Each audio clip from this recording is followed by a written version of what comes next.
Hey there everyone, this is Samuel Johnson and welcome back to the Xiaolin Perspectives. And today we're going to be discussing episode 39 of Xiaolin Showdown, / the final episode of season 2, Saving Omi. So, previously on Xiaolin Showdown. So, as Master Feng is preparing to promote one of the Xiaolin warriors to the rank of Wudai warrior, a new Shengong Wu called the Ying Yo-Yo revealed itself. A Shengong Wu that has the power to open a gateway to an alternate reality called the Yin Yang world. Though unfortunately, details about how this specific Shengong Wu works beyond that are kind of lost, as that portion of the ancient scroll the Shengong Wu is missing. Either way, the Xiaolin monks go to get the Ying Yo-Yo, and of course they end up clashing with Jack Spicer, who has basically gathered a handful of villains of the week and has now made a new evil team to take over the world. However, as the Xiaolin monks and Jack's crew are fighting, Chase Young intervenes and he ends up stealing the Ying Yo-Yo and replacing it with a fake, which Jack Spicer unknowingly takes, thinking it's the real thing. And the reason why Chase is doing this is because he's basically decided to set in motion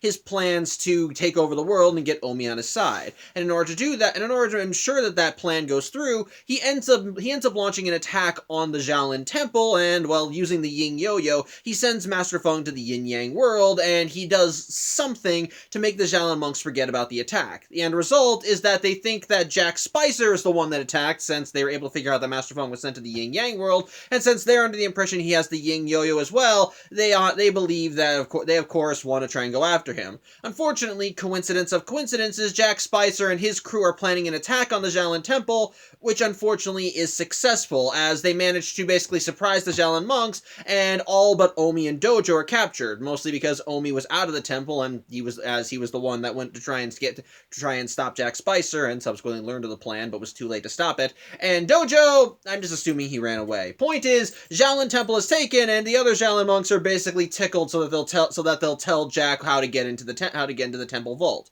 With no options remaining, Omi wound up going to Chase Young for aid, and Chase Young happily provided it, as he and Omi worked together to take back the temple with the help of all the warriors under Chase's command. As such, once Jack Spicer had been taken down, Chase conveniently discovered the Ying Yo-Yo on Jack's person and gave it to Omi, who immediately used it to enter the Yin Yang world to try and get Master Feng back. However, upon returning with his master, Omi seemed to act a little different, being cold and kind of dark to his former allies, before just telling them that they basically didn't believe in him, they didn't trust him, and that only one person had his back in all this, Chase Young. And ultimately, he ends up deciding to go join Chase Young's side, which apparently was all Chase needed in order to secure the world, as once Omi stands by his side, it unleashes a complete maelstrom of darkness across not only the world, but the universe, as it spreads out across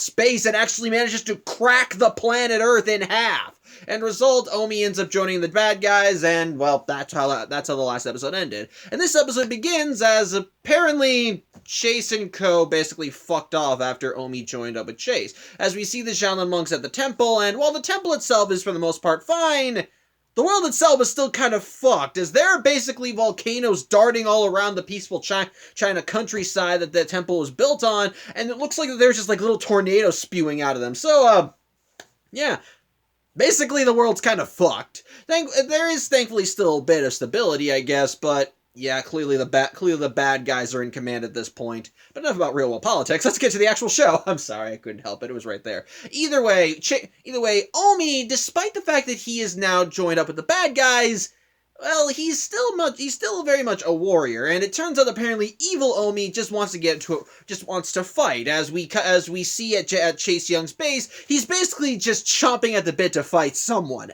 anyone. He's literally even trying to fight his own shadow. He just wants to fight that much. He even tries challenging Wuya to a fight, which she says that even if she had a body, she wouldn't want to fight him. And Chase is of course happy to see Omi like this, but he also realizes that Omi wanting to fight ain't exactly a very evil trait. So it's clear that even though Omi is now on the side of evil, he's still mostly kind of Omi. So he does need to still indoctrinate him more into the ways of evil. Although before he does, he tells Omi that he wants him to swear his complete loyalty to Chase. And Omi just kind of offhandedly says he will, just because he wants to fight someone. And so the two of them get into a proper sparring session. Although this session gets interrupted, as it turns out Jack's group of villains Yeah, they ditched him once Chase ruled the world, and now they work for him. Save Katnape. I have no idea where she went. Knowing her, she probably could have just said, okay, this looks too weird even for me, I'm out. But, yeah, we're never given an explanation for where she was. So, but whatever. Either way, the reason why they're interrupting Chase, it's because they found Jack. He was hiding in the bushes outside Chase's base, and the reason Jack is here, what do you think? It's Jack Spicer. He wants to join up with Chase. He thinks he has no one left for him. His friends don't want him around. He genuinely thinks he has nothing left in the world for him, so he thinks that he's better off working with Chase Young. And while Chase is still annoyed with Jack's very presence, he does at least feel a modicum of gratitude for Jack, because if it wasn't for him taking over the Xiaolin Temple, Omi wouldn't have come to Chase for help, and he wouldn't have been able to get this whole plan in motion. As such, he allows Jack to stay, provided that Jack does exactly what Chase asks, which Jack happily does. But the first thing he has to do, change Cyclops. Apparently, he's got the mentality of a 4-year-old, and he soiled himself. Actually, I take that back. Even 4-year-olds are smarter. Point is, Jack's working for him, and he's given the crap jobs, figuratively and literally. In the meantime, back at the Xiaolin Temple, the Xiaolin monks are kind of racking their brains trying to figure out why Omi turned to the side of darkness. And as such, while they're tending to Master Feng, who's still in a meditative state, they basically go through all these old scrolls in the Xiaolin Temple to try and find anything that they can. Unfortunately, none of them are providing any answers, but in the midst of their searching, well, Kimiko finally manages to finally figure out that Chase is the one that sent Master Feng away. Why? Well, something I neglected to talk about when I discussed the last episode is that Dojo was fiddling with his U-Bot counterpart, the Dojo Bot, which I'm just gonna say right now, I'm kind of happy that the U-Bots have continued to come back in various episodes. They're not like in every episode, but it's nice that they pop up every now and then to remind you that they're there. And the case in point, apparently Dojo was outfitting his U-Bot to act as kind of a security system, to record stuff, act as a camera and so forth. And, well, Dojo Bot was recording when Chase Young attacked. So of course the recording does show Chase sending Master Feng to the Yin Yang world and then immediately attacking the Xiaolin monks. But as for how they forgot, well, I actually was able to figure this out thanks to context clues, but yeah. Basically, Chase used the Wuxun Geyser to make the Xiaolin monks forget about everything, and this is the episode that we actually first see it be used, and the episode where they actually explain what it does. I just kind of blew the lid on it early because I admit I kind of forgot about it, so I decided to look it up too, so I guess it spoiled that for me, but hey, I think it's still clever. Either way, the Xiaolin monks are now have confirmation that Chase Young basically set them up, but upon learning this information, the whole temple shakes, and when they go out to see what the cause is, they find Chase Young at their doorstep with Omi and his gaggle of warriors that were once cats. As such, the Xiaolin monks do try to tell Omi that he's been had, that Chase is the one that sent Master Feng to the Yin Yang world, but Omi, despite hearing everything they're saying, is more interested in fighting the Xiaolin monks than listening to them. As such, he pretty much just tells them, come on, bring it off, and Grimundo has to correct him and say, bring it on. But either way, whatever. Omi wants to get into a fight, and so the Xiaolin monks, kind of given no choice, do end up duking it out with Omi, who proceeds to wipe the floor with all of them. As he's able to basically get around their moves, the Shen Gong Wu they're using, and pretty much just knocks them aside. But point is, Omi's just better at him, and even Chase takes his opportunity to tell Omi that, see, the Shen Gong Wu are just nothing more than crutches, blah, blah, blah. Point is, bad guys whoop their asses, and as a spoils, they end up raiding the Shen Gong Wu vault, even though Chase said that apparently they're crutches. But hey, it's nice to have a few tools lying around, I guess. Although, considering what we learn next, he might have had a specific target in mind, because after the Xiaolin monks basically recover, they end up going to the Shen Gong Wu vault to see what was taken.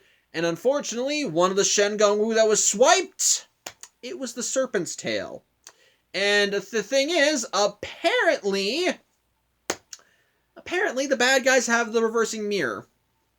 I don't know how they got this. I'm assuming that Jack stole it when he was briefly on the side of the Xiaolin monks and then turned traitor. So he probably brought it with him and then probably gave it to Chase Young when he was briefly his apprentice. But yeah, The bad guys have the reversing mirror and the serpent's tail. And while before I was willing to give a pass to Jack not using these two particular Shen Gong Wu in tandem for a certain someone, and I thought mostly because I thought it made sense why he wouldn't do that, because, well, that particular someone has betrayed him several times. Well, Chase Young has actually a more intimate relationship with this certain someone, and so we cut back to Chase's base as both of those Shen Gong Wu are activated, and Wuya is restored to her physical form. And of course, the first thing she tries to do is, of course, try to exert her will and to create her army of rock monsters. But nothing happens. Yeah, somehow, don't ask me how, Chase was able to kind of block Wuya's complete resurrection. While she is now flesh and blood again, she is not at full power. And as a result, she cannot do the great mystical whatever shit that she was able to do the last time she got her body back. So, unfortunately, she still has to kind of rely on Chase Young to do most of the legwork. Which I kind of love, honestly, as this still basically puts her in a subservient position to the guy. Although I do still question why she doesn't have her full power back. I don't know how Chase would have been able to stop that. Maybe it's because he has complete control over the world and it's complete some kind of mystical hoo-ha that does improve his power. Maybe it's, I don't know. It's weird. I don't get it. They don't explain it. Point is, she's not all powerful and she still has to work for Chase. In the meantime, back with the Xiaolin monks, we see that Dojo, while Master Feng has been stuck in his state, in his meditative state, has been doing everything he can to take care of him. But after he gives Master Feng a bath and then gets ready to basically scrub his feet in between his toes, he finds that between Master Feng's toes is a scrap of paper. And that scrap of paper is the missing piece of the ancient scroll of the Shen Gong Wu involving the Yin Yo-Yo. Yeah, Dojo just assumes that he used it to plug up a hole in Master Feng's sandals, and, well, the reason why he's never found it before today, well, would you go near that guy's feet? Either way, he brings this piece of the scroll to the other Xiaolin monks, and it finally gives clarity on what the heck the Yin Yo-Yo does. Because the thing is, and this is where we learn why Omi finally wound up going to the dark side. Basically, the Yin Yo-Yo kind of has a little trap to it. When one uses it to enter the Yin Yang world, well, once they leave the Yin Yang world, they leave behind their good chi. And unfortunately, the only way that one can freely come and go from the Yin Yang world without losing his chi is if they have a second Shen Gong Wu. As it turns out, the Yin Yo-Yo is one of a pair. The other pair is, well, the Yang Yo-Yo. If you have both Shen Gong Wu and use them in tandem, you can open up a gateway to the Yin Yang world and basically come and go as you please without having your switch flipped to evil. And as such, the Xiaolin monks are able to put two and two together and realize that that's what happened to Omi. And that's the reason why Master Feng is the way he is. As Master Feng knew exactly how the Yin and Yang Yo-Yos operated, and so knowing that at some point he would leave the Yin Yang world, he basically just shut himself down to be in a complete meditative state, so that when he was brought back to the real world, he would basically be in such a, I guess, vegetative state that his evil side wouldn't be allowed to leave. Wouldn't be let out. However, there's still lies a problem. Omi and Master Feng's good chi are still in the Yin Yang world, and while they know where to look, as Dojo mentions that everyone's chi is located in those bottles that we saw Omi pass by when he was in the Yin Yang world. Well, getting to the Yin Yang world is a completely different story, because again, they need the Yin Yo-Yo in order to get in, and they'll need the Yang Yo-Yo if they want to get out without having their switches flipped to evil as well. As such, they realize they gotta lead an assault on Chase Young's base, which they know is not going to be a good idea. Thankfully, though, the Yang Yo-Yo is easier to come across, because the thing is, unlike other Shen Gong Wu, apparently this one is hidden in the Yin Yang world. Supposedly. We'll get to that later. Either way, all that means that all they have to do is get the Yin Yo-Yo and they'll be set. As such, the Xiaolin monks manage to get to Chase Young's base, but they are immediately ambushed by Chase's army of cats who are in their human forms. As such, the Xiaolin monks realize they're outclassed, and so they decide that they need to bring out a secret weapon. The sweet baby among us. Yeah, remember that Shen Gong Wu? It was a golden baby statue. Well, we finally get to see what it does. It turns into a giant golden baby. I wish I was kidding. It turns into a giant golden baby that shoots golden diapers at its enemies and basically beats the shit out of your opponents, as we see, which we see when the Cyclops comes out to fight the group, and the big baby is actually bigger than the Cyclops, and it knocks it aside, and it knocks the Cyclops aside. It was weird. I don't know why, but hey. Can't argue with results. So as such, the Xiaolin monks are able to get into Chase's base, but it turns out that, as it's clear that they were expected, as they're immediately ambushed by Chase, Omi, and Jack Spicer, and of course with Jack and Omi being armed with the reversing mirror and the orb of Tornami. As such, the Xiaolin monks do briefly fight with them, and while it's kind of a stalemate, as no one's willing to really hurt the other, especially since the Xiaolin monks did bring their own Shengang Wu to counter the ones that Chase stole. In the midst of the battle, they end up blowing a hole in the wall, and the Xiaolin monks manage to find the Yin Yo-Yo. As such, using it, they open up a gateway to the Yin Yang world and jump through. However, as Dojo tries going through, he finds that something is holding him back, and as the Xiaolin monks pull Dojo through, they find that something is Jack Spicer, who attempted to try and stop them from getting through the portal. Only now he's in the yin-yang world, and with the portal now closed behind him, he's now at the mercy of the Xiaolin monks, which results in him immediately surrendering. Evil boy genius, everyone. Whatever, but point is, the Xiaolin monks are now in the yin-yang world, and now it's just a matter of trying to find where the chi is. Thankfully, though, they have a guide, as apparently Omi's good chi, well, it apparently manifested as a weird psychedelic Omi head that is basically one with the yin-yang world.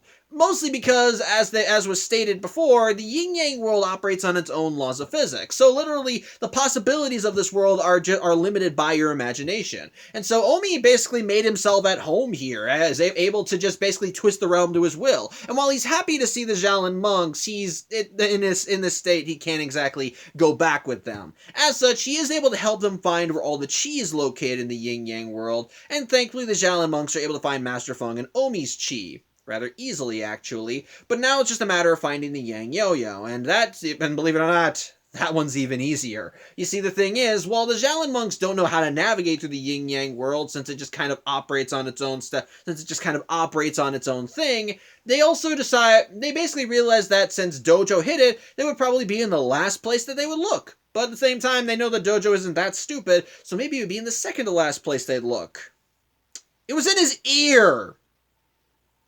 Don't ask me how that works. I'm guessing that what he did was that he went to the yin yang world with both yo-yos, and then he opened another portal with both yo-yos, and then just stuffed it in his ear because again the yin yang world operates on its own laws of physics, and so when he returned, he probably just thought it just probably manifested as a glob in his ear. So I'm guessing it's only in the yin yang world that Dojo could actually use the yang yo-yo. Or get it out of his ear. Point is, they find it, again, rather easily, and so with the combined power of both the yin and yang yo-yo, they're able to open a gateway out of the yin-yang world, and all of them come out safe and sound. However, they still run face-to-face with Omi, who is still chomping at the bit to get into a fight. As such, taking Omi's good chi, Kimiko uses the Manchurian Muska to turn into a fly and fly into his ear, while Jack ends up pulling out the changing chopsticks and following after. As such, Clay and Raimundo end up fighting with Omi, but again, without morals to hold him back, Omi is just whooping their asses, and he is a tough opponent, and we really do see Omi go almost full slasher in this point, as we see him get into a twisted smile, his head does a complete 180 when he's caught. He manages to create a water fist that float around as he taps into Halen power, and while at one point he does seem to show a little bit of mercy, as he almost seems to crush Raimundo against a wall to the point where Raimundo actually starts to cry, and just for a brief second, Omi does look like he's genuinely shocked and relents. That doesn't last long as Clay tries to do a sneak attack, and to get out of it, Clay's clutches, Omi gets even bigger, goes full deep voiced as he manages to pull out fucking ice claws to slice and dice his friends. Thankfully, though, Kimiko and Jack actually manage to succeed, as while they're both in Omi's mind, well, Jack actually lends Kimiko a hand, much to Kimiko's surprise. But as he used the reversing mirror to block any electrical impulses from hitting the pair, and so they're able to directly inject Omi's good chi back into his brain, and as a result, Omi is reverted back to normal, and thus as Kimiko and Jack leave his brain and revert back to their normal sizes, Omi's a little confused as to what the heck is going on, because he was just attacking his friends. He doesn't know why he would do that. Either way, everyone's just happy that Omi is okay, including Jack for some reason. Yeah, even Omi's confused by this, and the reason why Jack is being so chummy with everyone? Well, apparently Jack kind of shot himself in the foot. Remember how I mentioned he was armed with the reversing mirror? Well, it turns out that he brought that with him when he went to the Yin Yang world, and so when the Xiaolin monks used the Yin Yang yo-yo to escape from the Yin Yang world, he still had it on his person. What I'm going to assume, based on the fact they don't really go into explanation about this, is that the reversing mirror basically kind of reversed the nullifying effects of the portal.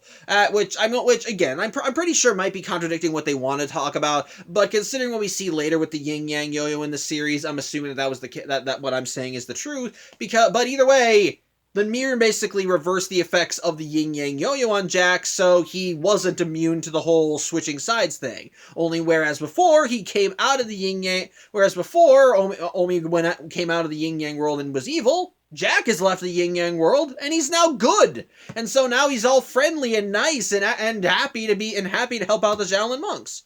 Unfortunately, though, they are still in the metaphorical lion's den as Chase Young arrives with his army of cats and leads an attack on the group because, well, he ain't giving up Omi without a fight.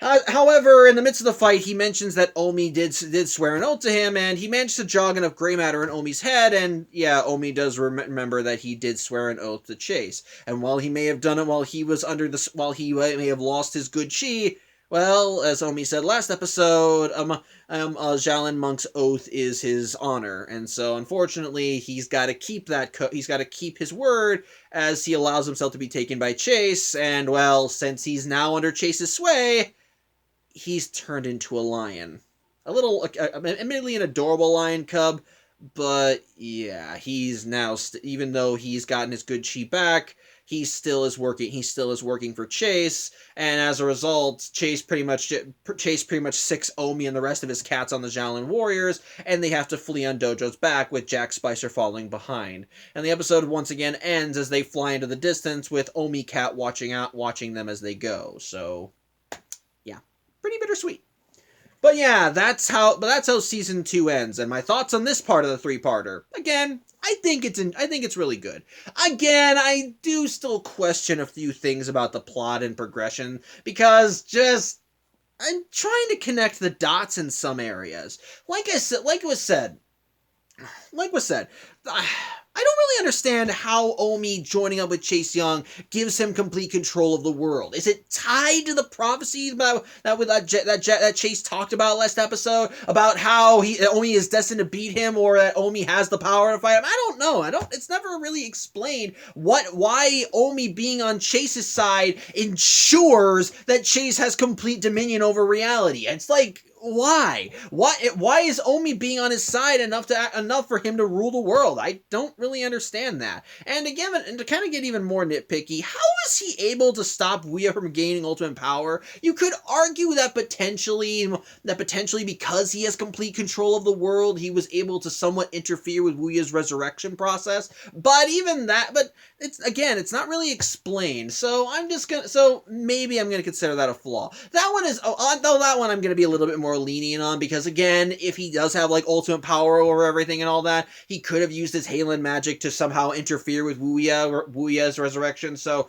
there's explanations there. So again, it's just that I think it should have been explained. And again, to kind of get on another minor note and a minor nitpick, the fact that Jack came out of the Yin Yang world good, despite the fact that he should have been protected by the Yin Yang Yo-Yo. Again, my explanation for that is probably that he had the reversing mirror, because the thing is, while they do say that you leave behind your good chi when you enter the Yin Yang world, and later episodes in the season showcase that, well, another possible way for someone to get their chi back from the Yin Yang world It's just to go, but it's just to go through the portals again with one yo-yo. So, like, to give an example, if Omi had just taken the yin yo-yo and then entered back into the yin yang world, he would have been reunited with his good chi upon leaving. So he would have been fine. So it's basic. So I'm assuming. And it's a similar case with those who are evil who come out good. All you have to do is just keep going back through the portals, and well, if you go in good, you come out evil, come out good. It's just basically it just switches you up. So the fact that they try to say that, oh, it's because he had the reversing mirror and that basically reversed it so that he's good now. I think that's a load of crock. I personally think that the reversing mirror basically just kind of nullified the nullification effect of the yin yang yo-yo, and as a result, he basically was subject to the same laws as other people who leave the yin yang world if they had just used one of the yo-yos. So that's my personal explanation. I think I just have issue with how they explain it in the episode, but whatever.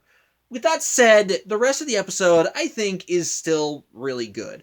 I admit, seeing Omi just part of the evil side, it's kind of adorable, I'm not gonna lie. While I admit, when he goes full-on creepy mode in the third act, it is genuinely disturbing. Just seeing Omi get a thrill from fighting his friends, going all out, going nuts, and the only time we see him show even a shred of humanity is when when he almost breaks Raimundo to the point where Raimundo almost cries. Like that, I do like that. And but the thing is, evil Omi just wants to fight. He doesn't care who he fights. It doesn't matter how. He doesn't care how he fights. He just wants to fight, which, as Chase points out, means that his dark side ain't so dark. All he wants is to duke it out with people and basically just prove himself the superior one. It's basically just if Omi's arrogance was unleashed full blown without those pesky morals there to keep him in line. So it's just Omi. It's just Omi, but even more so, and I kind of love him for that.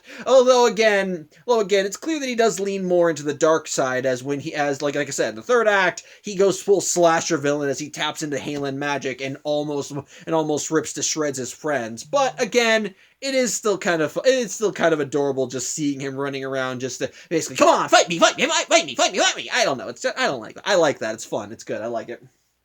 I like that. On top of that, despite how I question how Chase was able to gain control of the world, I'm not gonna lie. I think his version of world domination trumps what Wuya did at the end of Season 1 and the beginning of Season 2. While Wuya's version of taking over the world did involve darkness in the skies and the plant life dying, the fact that Chase's dominion over the world involves the world almost being thrown through a blender, getting split in half, the skies turning red, volcanoes darting all around the area. It's honest to God just creepy and definitely leaves a much more imposing vibe than what we saw with Wuya when she took over the world. I think it genuinely works and definitely creates an atmosphere of disturb. Hold on a second.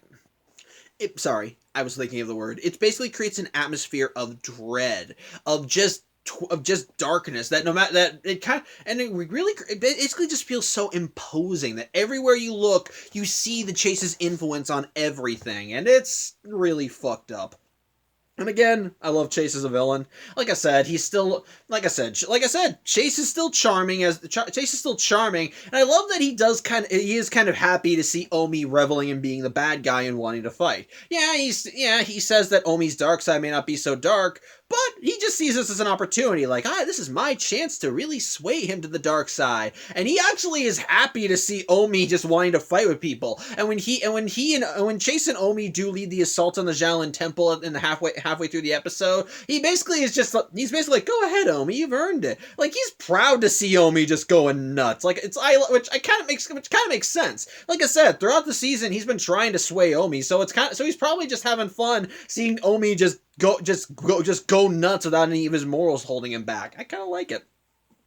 But on top of that, I love that when we actually do learn more about how the yin yo-yo operates, it definitely adds a bit more of a creep factor. Something I didn't really talk about last episode, which I kind of do regret, is the fact that I didn't talk about the yin yo-yo, my thoughts on it. Well, but honestly, this episode is probably the better place to talk about it, because the yin yang yo-yo is a very trippy Shen Gong Wu. What what I like is that essentially it's basically, while both the yin and yang yo-yo can operate independently of each other, technically speaking, they're like two halves of the same Shengong Wu. As both of the as you need both of them in order to come and go from the yin yang world without having your switch constantly flip between good and evil. So I do find that interesting, but the honestly psychedelic effects of the yin yang world and what it does to you upon leaving it if you only have one of the yo-yos,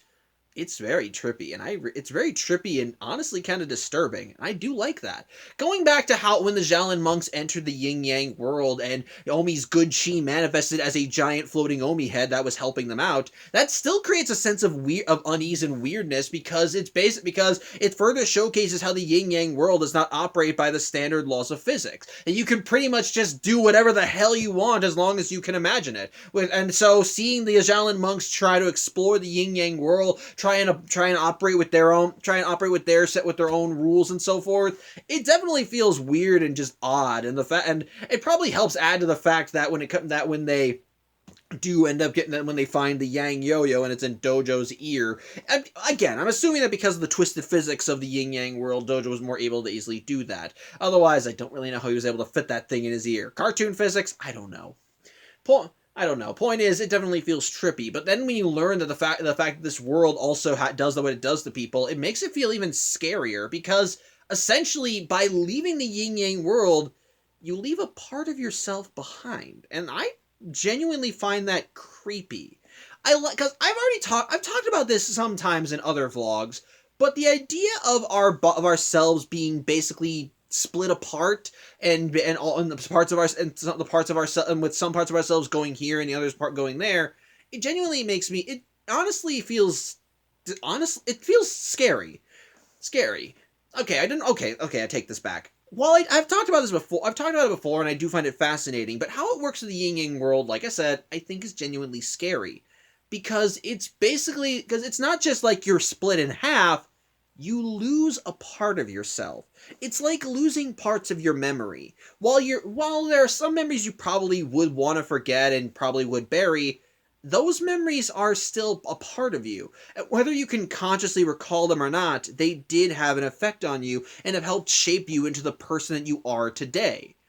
And now here we have the yin-yang world and how it can literally take a chunk out of your very soul and fundamentally alter your personality because of it. And I find that disturbing. Yeah, and yes, while it can work in reverse as well, as it can turn someone who was previously evil good, I still think it's genuinely creepy to see someone go into this world and then come out almost a completely changed person. I mean, it was creepy when I saw it with Omi and just seeing him go from the happy-go-lucky monk that wants to help people and go to this cold, dark, and twisted motherfucker who just wants to fight people because he thinks it's fun. And then likewise, when Jack came out of the yin-yang world, I'm not gonna lie, while it was nice to see him helping out the Xiaolin monks, when you learn the cause of it, it actually kind of makes you want to put some more distance with him. Because seeing Jack being all happy and chummy with the Xiaolin monks, pull them in for a hug, it was weird. Like, really weird. And yeah, he may be a better person now, but he still lost a vital piece of who he was. So, I don't know. It's just really creepy. Ironically, though, that's what kind of makes the yin yang yo-yo honestly probably one of my favorite Shengong Wu. It's the idea being